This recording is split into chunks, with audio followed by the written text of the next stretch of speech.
அனைவருக்கும் வணக்கம். இன்னைக்கு ஹிந்து நியூஸ் பேப்பர்ல என்ன இம்பார்ட்டன்ட் நியூஸஸ் இருக்கு அப்படிங்கிறத பார்ப்போம். ஸோ ஃபர்ஸ்ட் பார்த்தீங்கன்னா, Tamil Nadu government not to extend rosewood conservation act அப்படின்னு சொல்லி குடுத்துருக்காங்க. ஸோ இந்த ரோஸ்வுட் கன்சர்வேஷன் ஆக்ட் அப்படிங்கிறது 1994ல வந்திருக்கும். ஓகேங்களா? பட் நாட் டு எக்ஸ்டெண்ட் அப்படின்னா 2025யோட இந்த சட்டத்தோட டைம் பீரியட் முடியுது. இதுக்கப்புறம் இத எக்ஸ்டெண்ட் பண்ண போறாங்களா அப்படின்னு கேட்டா கிடையாது. வேணாம் அப்படின்னு சொல்லி முடிவு பண்ணிட்டாங்க. ஏன் அப்படின்னு சொல்லி பார்த்தீங்கன்னா, இந்த ரோஸ்வுட் அப்படிங்கிறது நமக்கு பொதுவா இத பத்தி பார்த்தோம்னா, இது வந்து ஒரு வல்னரபிள் ஸ்பீசிஸ் சரியா? அதனால தான் ரோஸ்வுட் கன்சர்வேஷன் ஆக்ட் அப்படிங்கிறத கொண்டு வந்திருப்பாங்க. ஸோ இதனால என்ன ஆகுதுன்னா, நமக்கு ரோஸ்வுட் அப்படிங்கிறத எங்கேயுமே கல்டிவேட் பண்ண முடியாம போகுது.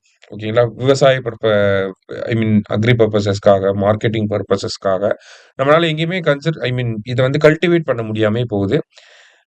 சோ தட் நம்ப கவர்ன்மெண்ட் வந்து என்ன ஒரு பிளான் பண்ணியிருக்காங்க அப்படின்னா, இந்த ரோஸ்வுட் கன்சர்வேஷன் ஆக்ட்ட வந்து எக்ஸ்டெண்ட் பண்ண வேண்டாம்னு முடிவு பண்ணி, அதுக்கு ஒரு சில சப்போர்ட்டிங் ரீசன்ஸ் அப்படிங்கிறதையும் குடுத்துருக்காங்க. என்ன சப்போர்ட்டிங் ரீசன்ஸ் குடுத்துருக்காங்க அப்படின்னு சொல்லி பார்த்தீங்கன்னா, நமக்கு பிரைவேட் லேண்ட்ல இந்த ரோஸ்வுட் அப்படிங்கிறத நம்ப வளர்க்கலாம். இந்த மரத்த வளர்த்து, இந்த மரத்தோட மார்க்கெட் வேல்யூ அதிகமா இருக்கனால, இத வந்து நமக்கு ரெவென்யூ ஜெனரேஷன்க்கு வந்து யூஸ் பண்ணிக்கலாம் அப்படின்னு ஒண்ணு. இன்னொன்னு என்ன அப்படின்னு பார்த்தீங்கன்னா, நம்ப ஸ்டேட்ல 33% ஃபாரஸ்ட் கவர் அப்படிங்கிறத கொண்டு வரணும். ஓகேங்களா? ஆனா இப்ப வந்து பார்த்தீங்கன்னா, அரவுண்ட் நம்ம 25% தான் இருக்கும். அப்ப இன்னொரு 8% இன்கிரீஸ் பண்ணணும் அப்படின்னா, நெறைய மரங்கள வந்து வளர்க்கணும். அப்ப இந்த ரோஸ்வுட் கன்சர்வேஷன் ஆக்ட் மூலியமா நமக்கு என்ன சொல்லியிருந்தாங்க அப்படின்னா, பழைய அந்த சட்டத்துல என்ன சொல்லியிருப்பாங்க அப்படின்னா, பிரைவேட் லேண்ட்லலாம் இத வளர்க்கக்கூடாது அப்படின்னு சொல்லியிருப்பாங்க. இப்ப இந்த சட்டத்த எக்ஸ்டெண்ட் பண்றத நம்ம நிப்பாட்டுறதன் மூலியமா என்ன பண்றோம், பிரைவேட் லேண்ட்ல இந்த மரத்த வளர்த்துக்கலாம். பிரைவேட் லேண்ட்ல இந்த மரத்த வளர்க்கறது மூலியமா நம்மளோட ஃபாரஸ்ட் கவர் அப்படிங்கிறதும் இன்கிரீஸ் ஆகும். ட்ரீ கவர் அப்படிங்கிறது இன்கிரீஸ் ஆகும். அது மட்டும் இல்லாம ஒரு கட்டத்துக்கு மேல அவங்க அ அந்த ஒரு மரத்த வெட்டி அத அவங்க மார்க்கெட்டிங்காவும் பண்ணிக்கலாம். ஓகேங்களா? மார்க்கெட் வேல்யூ அதிகமா இருக்கனால, அத சந்தையில விக்கவும் செஞ்சுக்கலாம். அப்படிங்கிறப்ப மரம் வளர்த்த மாரியும் ஆச்சு. நமக்கு வந்து அந்த மரத்த வெட்டி மறுபடியும் அத ரெவென்யூ ஜெனரேட் பண்ண மாரியும் ஆச்சு. மறுபடியும் அந்த இடத்துல புது மரத்த வளர்ப்பாங்க அப்படிங்கிற ஒரு கண்டிஷனும் ஆச்சு. சரிங்களா?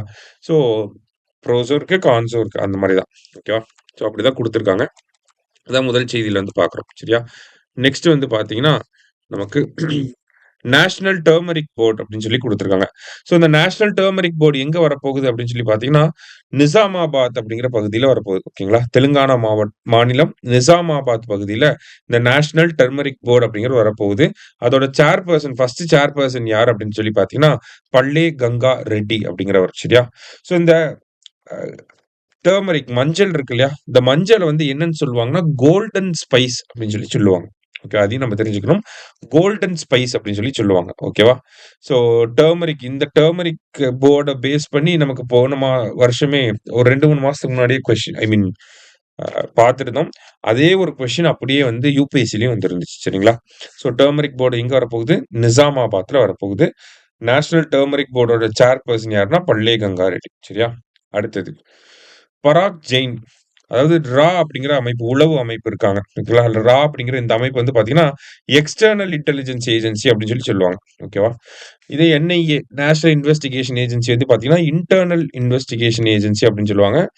அப்படிங்கிற அமைப்பு வெளியுறவு புலனாய்வு அமைப்பு அப்படின்னு சொல்லி சொல்லுவாங்க. ஓகேவா? ஸோ இந்த அப்படிங்கிற அமைப்போட இப்ப அடுத்த தலைவரா யார் வரப்போறாங்கன்னா, பராக் ஜெயின் அப்படிங்கிறவர் வரப்போறார். அடுத்தது. Bihar becomes first state to vote using mobile app. பீகார்ல பார்த்தீங்கன்னா, இப்ப சமீபத்தில லோக்கல் பாடி எலக்ஷன் நடந்துச்சு. அதுல மாற்றுத்திறனாளிகள், பெண்கள், அதுக்கப்புறமா மாற்றுத்திறனாளிகள், கர்ப்பிணி பெண்கள், அடுத்ததா மூத்த குடிமக்கள்லாம் இருக்காங்க இல்லையா? ஸோ இவங்கலாம் வந்து பார்த்தீங்கன்னா, வீட்ல இருந்தே வோட் பண்ற மாதிரி ஒரு மொபைல் ஆப்ப வந்து பீகார் எலக்ஷன் கமிஷன் டெவலப் பண்ணியிருப்பாங்க. அதுதான் state election commission of Bihar அப்படிங்கிற இந்த மொபைல் ஆப். சரிங்களா? ஸோ இந்த மொபைல் ஆப் மூலியமா என்ன பண்ணியிருக்காங்கன்னா, நமக்கு இந்த பெண்கள் கர்ப்பிணி பெண்கள், மாற்றுத்திறனாளிகள், அடுத்ததா மூத்த குடிமக்கள் இவங்கலாம் வந்து வீட்ல இருந்தே வோட் பண்ற மாதிரியான ஒரு ஆப்ப வந்து டெவலப் பண்ணியிருக்காங்க. அந்த ஆப்ல போய் நம்ம வந்து நம்மளோட வோட்டர் ஐடிய என்டர் பண்ணணும். நம்ம ஃபேஸ ஸ்கேன் பண்ணணும். இந்த மாரிலாம் பண்ணோம்னா, நம்ம மொபைல் நம்பர்லாம் போட்டோம்னா, நம்பளே எந்த கட்சிக்கு ஓட்டு போட போறோம் அப்படிங்கிறத ஆப்லயே வோட்டிங் பண்ணிக்கலாம். சரிங்களா? ஸோ அது மட்டும் இல்லாம இத சேஃப்டி என்ஷூர் பண்றதுக்காக பிளாக் செயின் டெக்னாலஜி அப்படிங்கிறதையும் ஆட் பண்ணியிருக்காங்க. இந்த ஒரு ஆப்ப டெவலப் பண்ணது யார் அப்படின்னு பார்த்தீங்கன்னா, CDAC centre for development of advanced computing. இவங்க தான் வந்து இந்த ஆப்ப வந்து டெவலப் பண்ணி குடுத்துருக்காங்க. சரியா?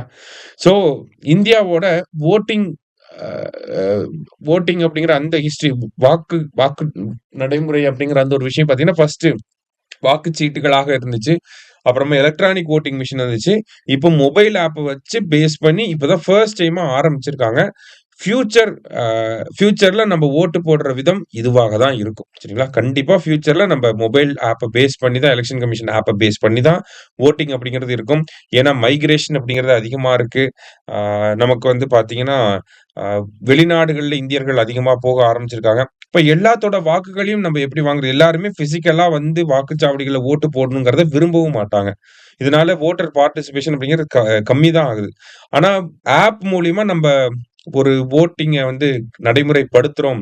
சேஃப்டியா எந்த ஒரு கன்சர்னும் இல்லாம இந்த மாரி ஹேக் பண்ணிருவாங்க. அந்த மாரி எந்த ஒரு அ ஒரு குற்றச்சாட்டும் இல்லாம நம்ம அந்த ஒரு நடைமுறைய கொண்டு வரப்ப, இந்தியால வாக்கு சதவீதம் அப்படிங்கிறது 100% கூட நம்ம கொண்டு வர முடியும். சரிங்களா? ஸோ நம்ம ஃபியூச்சர இந்த இடத்துல டெஸ்ட் பண்ணியிருக்காங்க. ஸோ முதல்ல இந்தியாவுல வோட் அப்படின்னு சொல்றாங்க. ஓகேவா? ஆப் மூலியமா ஓட்டு போட்டத வோட் அப்படின்னு சொல்றாங்க. அந்த வோட் பண்ணது யார் அப்படின்னு சொல்லி பார்த்தீங்கன்னா, பீபா குமாரி ஃப்ரம் பீகார். சரியா? பீபா ஃப்ரம் பீகார். ஓகேவா? அடுத்ததா பார்த்தீங்கன்னா, நமக்கு செகண்டரி பொல்யூட்டன்ட்ஸ் அதுல அம்மோனியம் வந்து அதிகமா இருக்கு. அம்மோனியம் சல்ஃபேட் வந்து அதிகமா இருக்கு அப்படின்னு சொல்லி குடுத்துருக்காங்க. ஓகேவா? நம்ம ஃபர்ஸ்ட் பிரைமரி பொல்யூட்டன்ட்ஸ்னா என்ன அப்படின்னு சொல்லி பார்த்தீங்கன்னா, நம்ம ஆட்டோமொபைல்ஸ்ல இருந்து, இல்ல கோல் பேஸ்ட் பவர் பிளான்ட்ல இருந்து வெளிய வரக்கூடிய பொல்யூட்டன்ட்ஸ வந்து பிரைமரி பொல்யூட்டன்ட் அப்படின்னு சொல்லுவோம். அது அட்மாஸ்பியருக்கு போய் மத்த விஷயங்களோட மாய்ஸ்சரோடலாம் ரியாக்ட் ஆயி வேற டிஃபரண்ட் ஃபார்மா மாறும். அததான் நம்ம செகண்டரி பொல்யூட்டன்ட் அப்படின்னு சொல்றோம். எக்ஸாம்பிள்க்கு அம்மோனியம் சல்ஃபேட். ஓகேவா? ஸோ நம்மளோட இந்த PM 2.5 கான்சன்ட்ரேஷன்ல அதிகமா என்னதான் இருக்கு அப்படின்னு சொல்லி பார்த்தீங்கன்னா, அம்மோனியம் சல்ஃபேட் தான் இருக்கு அப்படின்னு சொல்லி centre for research on energy and clean air CREA அப்படிங்கிற அமைப்பு வெளியிட்டிருக்காங்க. சரியா? Centre for research on energy and clean air அப்படிங்கிற அமைப்பு இத வெளியிட்டிருக்காங்க. ஸோ பிரைமரி பொல்யூட்டன்ட்ஸ்னா என்ன? செகண்டரி பொல்யூட்டன்ட்ஸ்னா என்ன? அப்படிங்கிறத தெரிஞ்சுக்கணும். சரியா? ஸோ இன்னைக்கு நியூஸ் பேப்பர்ல இருந்த முக்கிய செய்திகள பார்த்திருக்கோம். நன்றி.